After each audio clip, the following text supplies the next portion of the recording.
Hello, I'm Andy. And I'm Evan. And together, we're the Deplorable General. We're coming to you today because over the weekend, we had an opportunity to do what we dubbed a zombie hunt.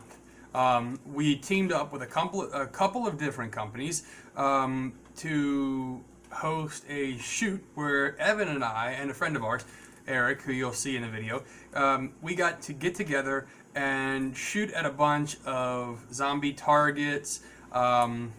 We had zombie bunnies. We had targets that hold some clay pigeons, and we had a whole lot of really cool different targets, and we had a lot of fun doing it.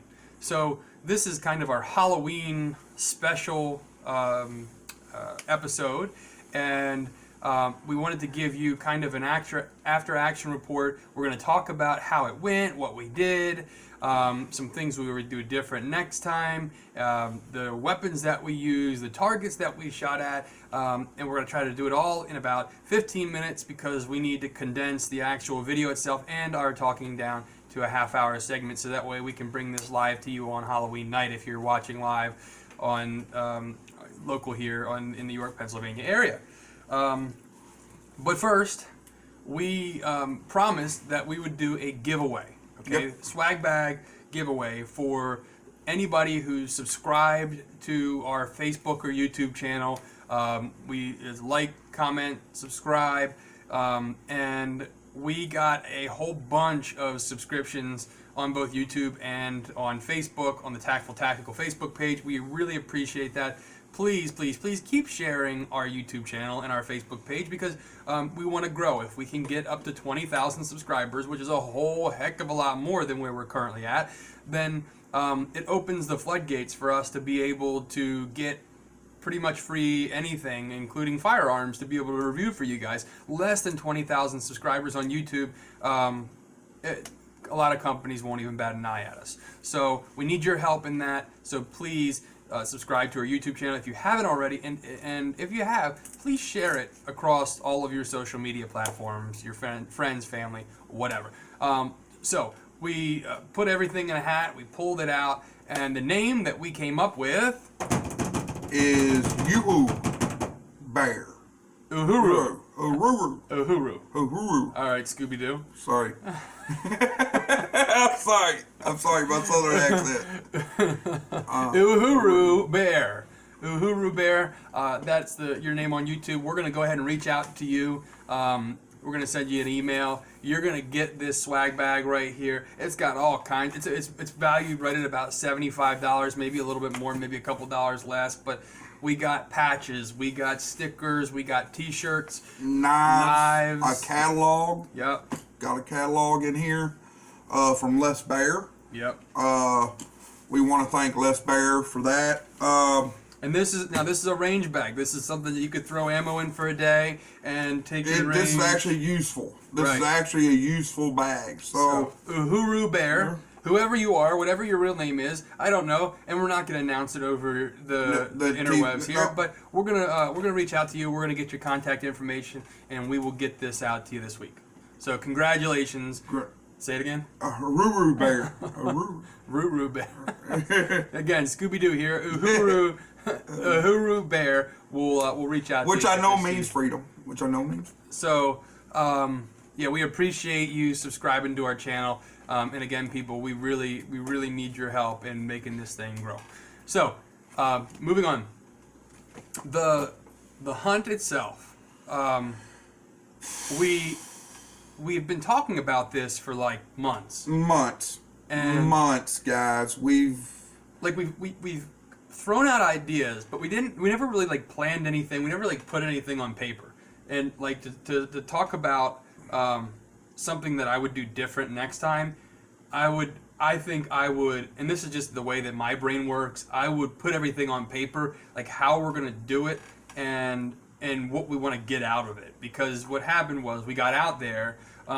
We don't have like professional camera equipment, so we had 2 cell phones set up on tripods, and one of them actually was mounted on my plate carrier. But because we didn't necessarily have like a clear-cut like script or itinerary, this is what we're going to do. Well, another thing is too, the venue got changed at the Right. last minute. So 3 different times. 3 different times. Yeah, we had the venue actually was going to be one place a couple of weeks ago, and then they backed out. It was supposed to be somewhere else. Then like last Well, week. the first venue we had, you had something come up, Right. so Well, you couldn't get. they changed our. We were supposed to do it in the morning. They changed the time. We couldn't do it until the afternoon, and I had some plans for the and afternoon. it was just too tight. Yeah. It was just too tight. There was just, and it wasn't anybody's fault. It was just scheduling. Yep. And if he can't be here and I can do it, no, we're a team. Right. We are a team. Yeah, so, especially how we've been working on this. Like I said, for months. This was like something we were super excited about.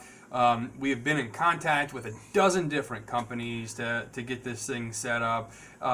So we were determined, like we're going to do it. So then we were also going to show it on Halloween as our live episode for our TV. Right. For our TV. So it's not only going to be on YouTube, but it's going to be on the live TV channel. And so we had to get it done by this past weekend. We had to get this shoot done by then. So we were kind of crunched for time. So again, We didn't want to be, but that's the way the mob flopped. right. And we also had some other people set up for cameramen on the previous weeks that we didn't have this go around. So like I said, I had a phone strapped to my chest, and we had one on a tripod, and that's what we were working with. So next year, I think we have a lot more clear picture of. And we're going to do this again. Yeah. Oh, this is going to be for sure. It's not just a zombie shoot. We're going to do other shoots here. Yeah, I'd like to do a reindeer shoot. Yeah, we could do that. And Easter bunny shoot and a leprechaun shoot. Yeah, we could do a lot of stuff here. For Father's Day, we can send Evan out. So we're gonna do more. But this was the first event of this kind that we of the Deplorable General. Yeah. Of the Deplorable General. Yep. So so we've learned a lot. Now that's one of the things that I say that I would do different is I would kind of list things out. How are we going to approach this, and who do we want to do what jobs? It was very complicated, guys. I mean, this is the reason that you have the successful channels, and then you have nothing, because only the successful channels reach out and do stuff. Yeah. We're not just tabletoppers. We're doing this. Right. And this brings me to my rifle. I want to say this. We wanted to get a better view of the rifle. We didn't do it because of where we were at. I had to walk across the stream to put up the targets. I mean, there was a lot of just, had to suck up the suck. Yeah. And embrace the suck. Right. To get this thing done. And this is the first time we'd ever been on location, so we weren't familiar with the location. No. We had a rough idea what the property lines were, so we kind of tried to stay in that. There's a lot of different challenges that environmental challenges. Yeah. It was environmental challenges, guys. It was terrain. It was this. It was that. It was a whole making this thing work. And, there were some things I should have had that I didn't have because that was going to be a different venue. I was prepared for that one venue, last minute change, and I didn't have near the stuff that I needed. We had a hill that we had to park at the top of that was probably, what would you say, about 200 yards? About 200 yards up. And, we're talking a grade, easy.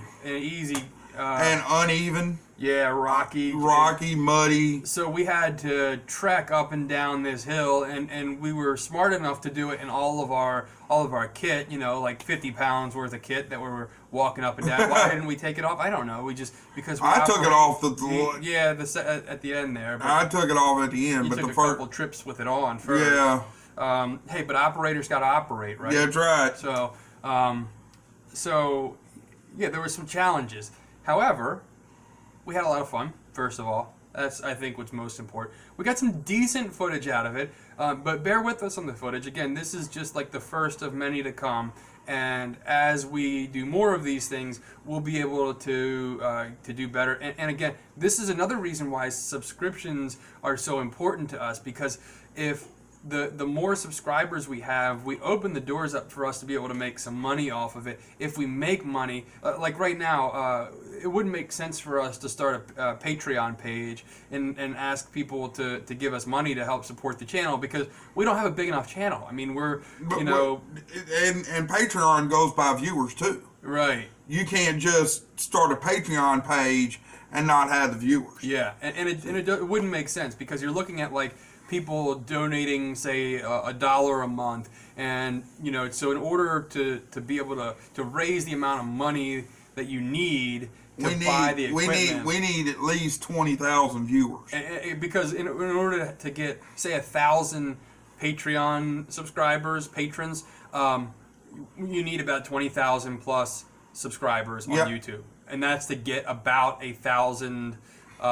And actually, it's a little less than that per average, but that's what we're aiming for. And if we do that, then we're going to be able to do a whole lot more of this stuff. The targets that we got from Zombie Industries alone, which this is one of them back here. He didn't make it, like hopefully you can tell here. This is my favorite thing that came with the stuff that we got from Zombie Industries. So this, you put the clay pigeons inside them. They fit in real snug and tight. So if you shoot it right in the middle, it actually blew the center of the pigeons out. Some of those pigeons required 2 shots to get rid of. Or, 3. Three, and that's even out of a 45, guys. I thought my 45 would just blow it right out. Blow it out. All it did was put a hole in it. They held tight in there. We actually nailed these to a tree, and they worked really, really well.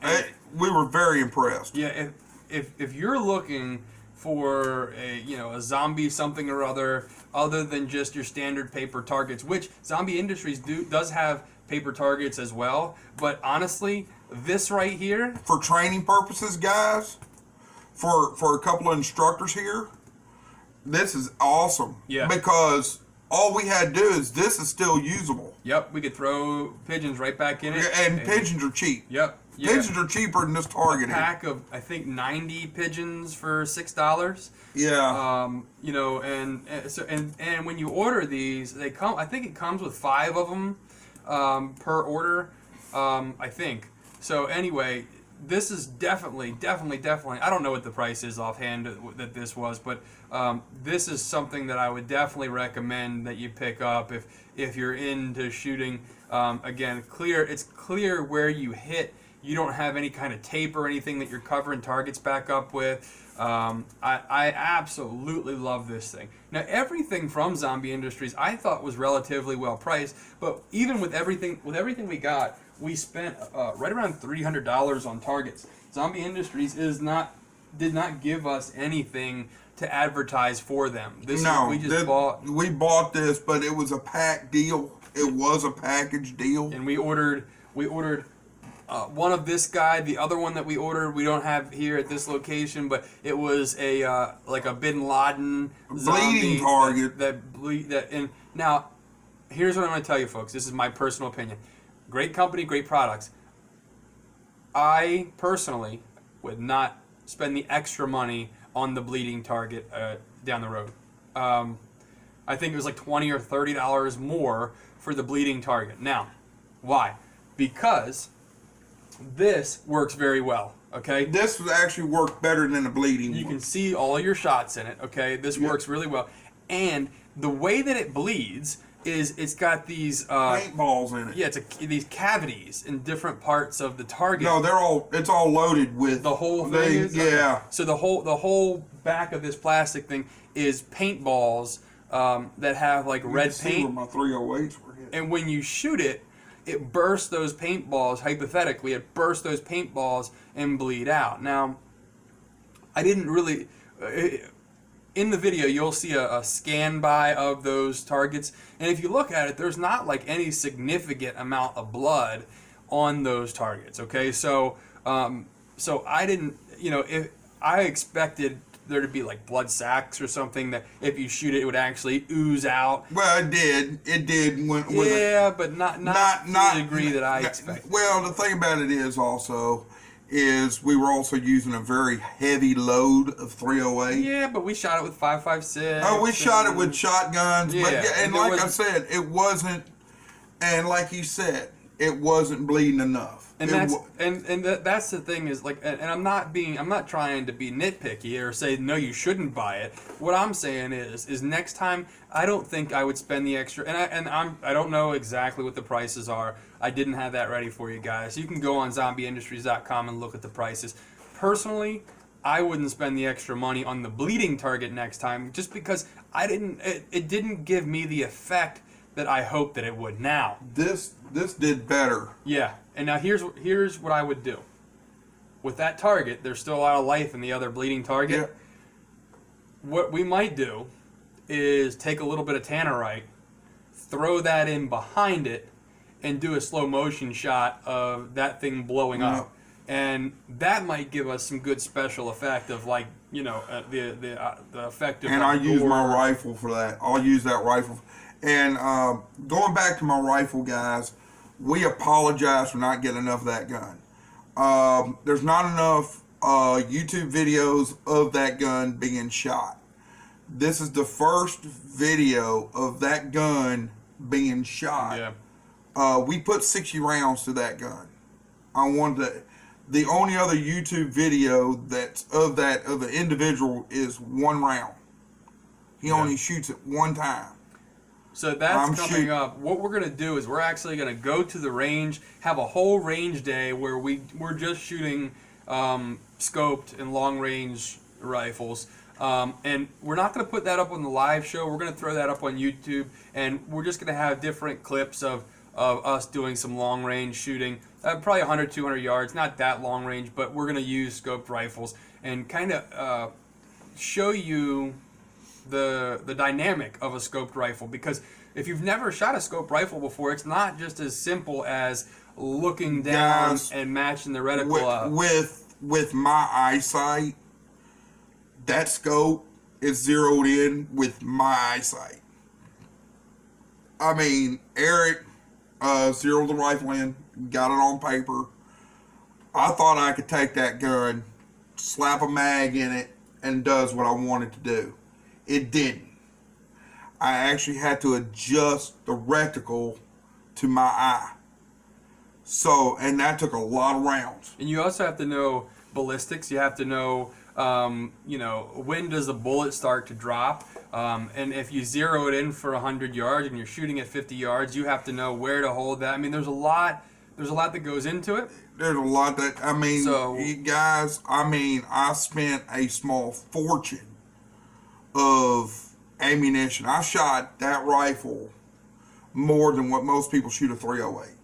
Oh, yeah. If you think about what you take hunting, same caliber, same round, what you hunt with, I can hunt with. Put the company Double Tap on the box, premium ammunition, getting it dialed in for the shoot. Within 3 weeks, I was at the range every day for 3 weeks. 1 day a week, dude. I was there at the range 1 day a week shooting this rifle. I bet you I put 200, I did. I put over 200 rounds through this gun. Yeah. Since I've owned it. That's the Springfield White Feather. I have never shot a rifle that much in my life. Don't get me wrong, I shoot. All my guns have been shot. And I'm a strong believer in shooting guns. It's not the point. But how many people own a 308 and say within 4 weeks, blow through It's a lot. I know, and on the show before, we've shown, I have a Setme in 308, and I love it, absolutely love it, but, and I even had considered for the longest time making that my main battle rifle.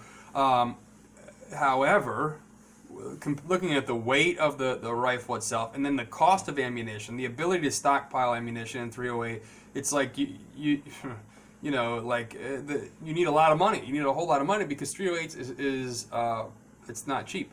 So thanks to Double Tap, we were able to afford this. Right, and so Double Tap has actually worked with us you definitely want to check Double Tap out. They have good deals on match grade ammo, really good quality ammo. We're not talking Walmart here. We're talking, this is like if you do competition shooting or if you do hunting and that sort of thing, like you want to go and get your stuff through Double Tap because really they're up there top tier as far as ammunition goes. And we never had a single malfunction.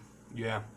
I mean, we had malfunctions with other ammunition, especially shotgun ammo. But that was mixed. That was a mixed ammo. We even had an issue with the shotgun. That's going to be addressed at Carbon Steel. It's not a big deal. It is, at the end of the day, it was a police trade-in shotgun. So there was a little bit of issues there that actually happened past when I got it home. Yeah. We had some issues with it. The side saddle broke off of it. But that wasn't anybody's fault. That was just, hey. Yeah, in my AR pistol, I had a rail mounted on the bottom. And as I was shooting the rail, like, it's a key mod. And again, key mod is not my favorite system for mounting stuff. And I think that that's why a lot of companies have moved towards M-Lock, or they have a hybrid of M-Lock and key mod. Because in theory, it's a good idea, but I think the system, and it's not the first accessory in key mod that I've had come loose or fall off. So that came off. Guys, this is what happens when you're not shooting at a stagnant range. Yeah, when you're moving around. When you're moving around. Dynamic shooting. Dynamic shooting, like what we were doing, things are going to go wrong. Now, I'm very happy to say that my rifle ran beautifully. Yeah. I had no issues with the rifle. Not one. Not one. Now, the reason I wasn't carrying my rifle was the fact that it weighs, fully loaded, 23 pounds. Yeah, Guys, it's heavy. that thing is a bench rest rifle class. Yeah. You're not going to be sprinting. No. Like in Call of Duty. Yeah. With a Barrett. I mean, it's up there with a BAR. Fully loaded, my rifle weighs as much as a BAR empty does. Mm-hmm. And, you know, guys, and I'm a big, strong guy, and trust me, that thing kicked my butt. It's heavy, yeah. Yeah, especially taking it up and down that hill. Yeah. So, yeah, that's something to consider, too. You know, when you're looking at choosing a firearm, you have to look at the philosophy of use. You have to try to figure out what is it that you're trying to accomplish with it. Like I said about the whole set me thing, in my head, I thought this is going to be my main battle rifle. Trust me, we're both 308 fans. Yeah, I love the round. Love the round. But there again, maneuverability, you're in a STF situation. The 308, it's something that we're going to pack, we're going to take, but it's not what we're going to carry. Yeah. We're going to carry 5.56. Right.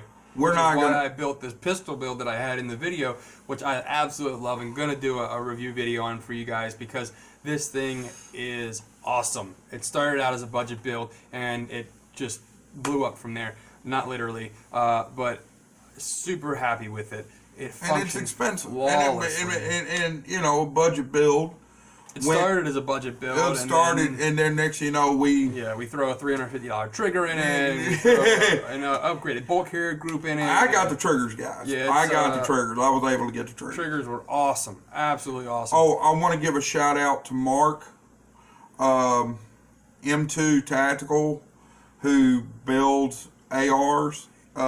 He uses Ray's armament. Rise Armament. Yeah. Big shout out to them because he actually helped us with the trigger, put that in his AR. So yeah, it's an awesome trigger. I mean, the trigger is two thumbs up to you, Mark. Function flawlessly. I mean, you'll see in the video. I mean, it's like shooting full auto. I mean, you can hear him just rate of fire on this thing is awesome. Just that, guys. Yeah, it didn't take anything, and you'll see it. You know, it rode me back a little bit a couple of times when I really unloaded on it. Great gun. I'm gonna review it, and I'm really And that excited muzzle for it. brake worked out real well too, didn't it? It did. Yeah. Who was the muzzle brake by? Just came Came with the barrel. whatever the kit was. Okay, yeah. came with the kit. Which the kit actually I got from Delta Team Tactical. Delta Team Tactical, they'll send you an email of all these different kits that they put together, and they're usually super cheap. This was a stainless steel barrel upper kit, and I was excited about that. There's a little bit of more weight to it, but for a pistol build, I thought that's great. And I tell you what, it's accurate.